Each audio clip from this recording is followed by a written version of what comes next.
Doctor.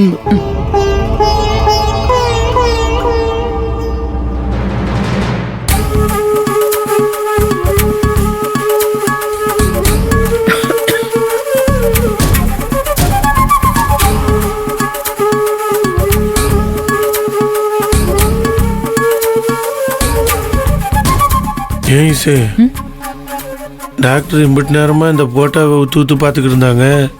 இப்போ இந்த ஃபைலெல்லாம் புரட்டிக்கு இருக்காங்களே, இவங்க இப்படி பார்க்கறத பார்த்தா அம்மாவுக்கு உடம்புக்கு ஏதாவது ரொம்ப முடியாமல் இருக்குமோ? ஐயோ, அப்படிலாம் ஒன்றும் இல்லை. எனக்கும் கொஞ்சம் பயமாவும் பதட்டமாவும் இருக்கு. டாக்டர் என்ன சொல்றாங்க நம்ம பார்க்கலாம். டாக்டர் என்னாச்சு? ஈஸ்வரி, இவங்களோட ஹெல்த் கண்டிஷனுக்கும் இவங்க ஞாபக மறதிக்கும் எந்த சம்பந்தமும் இல்லை.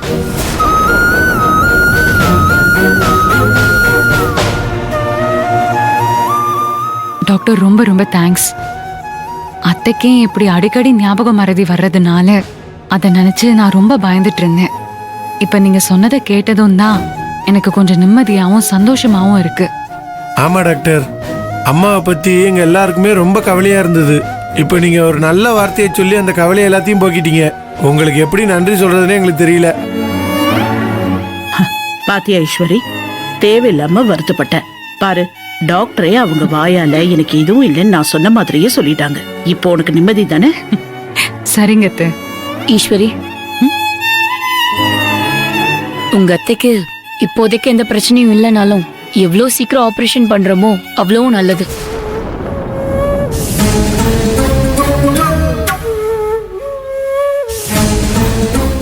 திடீர்னு ஆபரேஷன் பண்ண சொல்றீங்களே, என்னாச்சு அம்மாவுக்கு?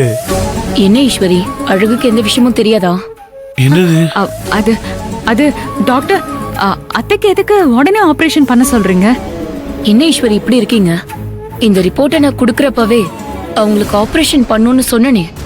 அவங்களுக்கு ஆபரேஷன் பண்ணிட்டா வசுந்தராக்கு தலைவலியும் வராது, மயக்கமும் வராது, ஞாபக மறதியும் வராது.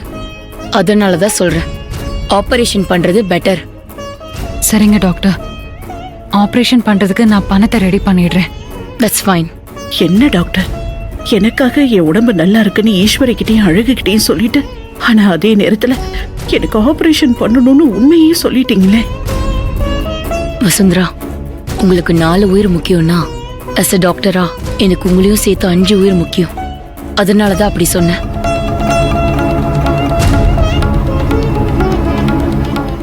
சரிங்க வசுந்தரா, நான் கிளம்புறேன். சரி டாக்டர். ஈஸ்வரி, நான் கிளம்புறேன். அழகு பாத்துக்கோங்க. வாங்க கொடுங்க மேடம். தேங்க்யூ.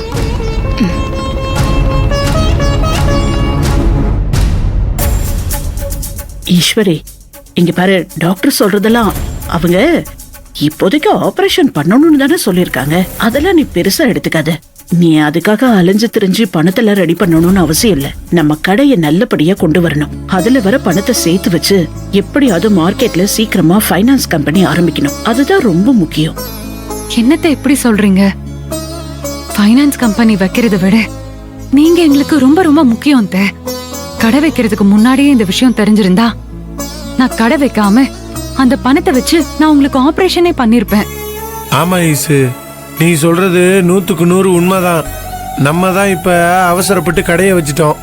டேய், எதுக்கு அவசரப்பட்டு கடையை வச்சோன்னு அபசகுணமா பேசிட்டு இருக்க? எவ்வளவு பெரிய நல்ல காரியம் நடந்திருக்கு. டாக்டர் சொல்ற மாதிரி எந்த அவசரமும் இல்ல. ஆபரேஷனால எப்ப வேணாலும் பண்ணிக்கலாம். முதல்ல உங்க வேலையை ஒழுங்கா பாருங்க, அதுதான் முக்கியம். நான் சொல்ற மாதிரி கேளுங்க. அம்மா, நீ சொல்றதெல்லாம் எங்களுக்கு புரியுது. ஆனா இப்ப இருக்கிற சூழ்நிலைக்கு ஈசு, நீ கண்டிப்பா மறுபடியும் போலீஸ் வேலையில சேரணும். நீ நம்ம இழந்த சொத்தை எல்லாம் மீட்டாதான் அம்மாவுக்கு நம்ம எந்த பண பிரச்சனையும் இல்லாம நல்லபடியா ஆபரேஷன் பண்ண முடியும். ஆமா சின்னையா. சரி ஈசு, நீ வந்து கடையை பத்துக்க, நானும் தீக்குச்சி மார்க்கெட் போயிட்டு வந்துடுறோம். சரி, இந்தாங்க மாமியம்மா. மறந்து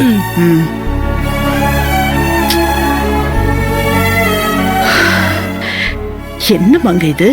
இவ்வளவு தூரம் பொத்தி பொத்தி அந்த உண்மையை யார்கிட்டயும் சொல்லக்கூடாதுன்னு பார்த்தா டாக்டர் இப்படி பொட்டுன்னு போட்டு உடைச்சிட்டு போயிட்டாங்களே. அண்ணி, நீங்க படுற கஷ்டத்தை பார்த்து நானே மாப்பிள்ளைகிட்டையும் ஈஸ்வரி கிட்டையும் இந்த விஷயத்த சொல்லலான் இருந்தேன். நல்ல வேளை டாக்டரே சொல்லிட்டாங்க.